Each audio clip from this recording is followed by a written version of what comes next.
Ya, baik, selamat siang Tribuners. Saya sekarang berada di rumahnya Bapak Muhtaromin, Pak ya. Pak Muhtaromin di Dusun Precet, Desa Plumpung Rejo, Kecamatan Kademangan, Kabupaten Blitar, Jawa Timur. Pak Muhtaromin ini salah satu perajin gerabah di Dusun Precet, Desa Plumpung Rejo, Kademangan, Kabupaten Blitar. Nah, Dusun Precet, Desa Plumpung Rejo ini memang terkenal sebagai kampung gerabah, Pak ya. Jadi secara turun-temurun, Pak, seperti Pak Muhtaromin dan istri ini sudah generasi ke-6. Jadi memang sudah sejak lama, bahkan mungkin ratusan tahun lalu di desa sini itu sudah mengenal kerajinan gerabah. Mungkin dulu masih sederhana, yang dibuat itu mungkin untuk apa? Kayak apa, Pak? Luweng kayak gitu ya? Ya, kelawor. Kelawor namanya, wajanan. Tapi sekarang berkembang ke beberapa jenis, terutama perabotan dapur, terus pot bunga, dan kalau Pak Muhtaromin ini dia fokus di tempat atau wadah tempat makan kelinci. Jadi Pak Muhtaromin ini bersama istri, dia menjadi perajin gerabah. Dulu sempat merantau, Pak ya, dan akhirnya memang kembali lagi ke kampung halaman dan menekuni sebagai perajin gerabah. Ini juga warisan dari orang tua, kakek, bahkan kakek buyut. Ini mereka kompak untuk istrinya Bu Dewi, bagian produksi. Ini namanya apa, Bu? Ini namanya tuwo atau tempat makan kelinci. Ya, ini kalau proses produksinya ini namanya ya proses produksi ya. Ya, Ngeleler. Oh, ngeleler. Ya. Bahasanya ngeleler ya. Cara pembuatannya masih manual ya. Artinya ya masih tradisional, dan bahannya ini tanah liat. Berarti cukup tanah liat dicampur apa, Bu? Air.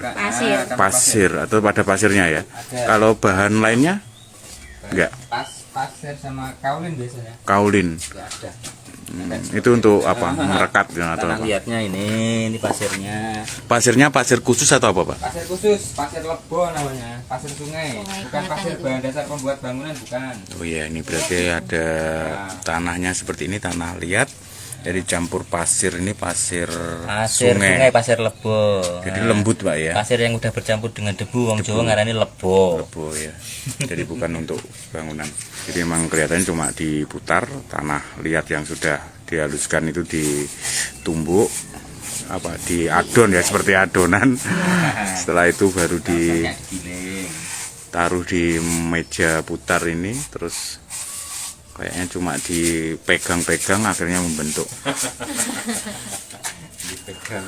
Iya, cuma jadi. Nah ini Bu Dewi ini istrinya bagian mencetak, lalu nanti Pak Muhtaromin ini yang finishing. Saya terjun full di gerabah tanah liat ini tahun 2019. 2019 ya, pas ya. mau pandemi itu ya.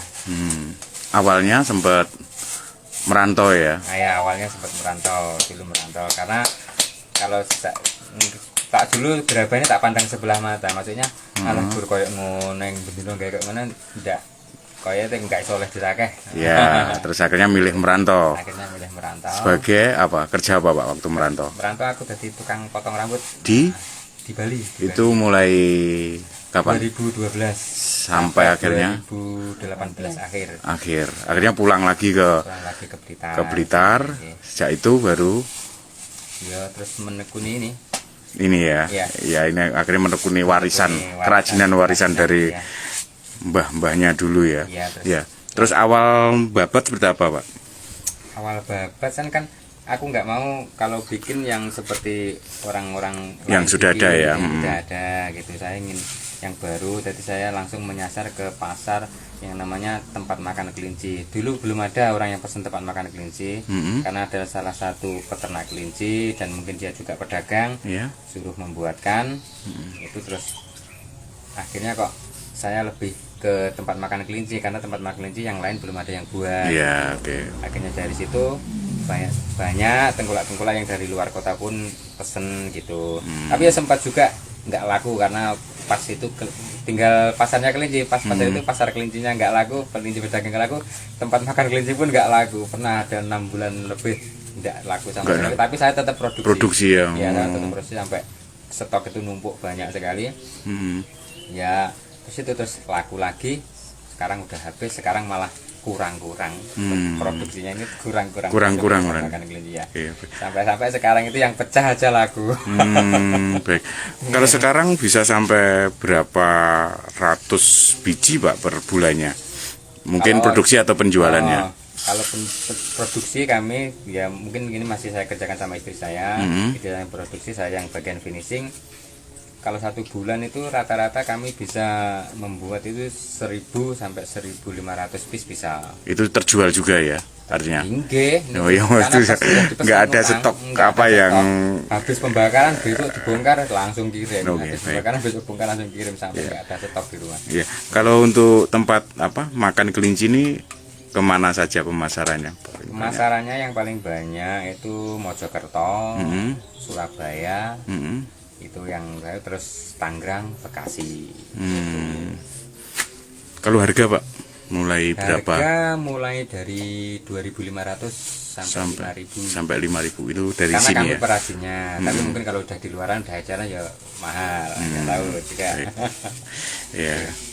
Ya baik. Kalau untuk proses ini Pak, dari mulai tadi masih tanah dibentuk terus akhirnya finishing sampai pembakaran itu seperti apa? Ya enaknya ngomong tiap hari 1 bulan sekali saya ada pembakaran. Jadi kan ini dibiarkan dulu, nggak boleh langsung kering matahari toh Mas. Ini harus kering angin-angin. Jadi ya bikin dikeringkan angin-angin, dikeringkan angin-angin, baru ngumpul banyak, mungkin ada 700 sampai 800 piece baru kami bakar. Oh, ya, baik. Gitu.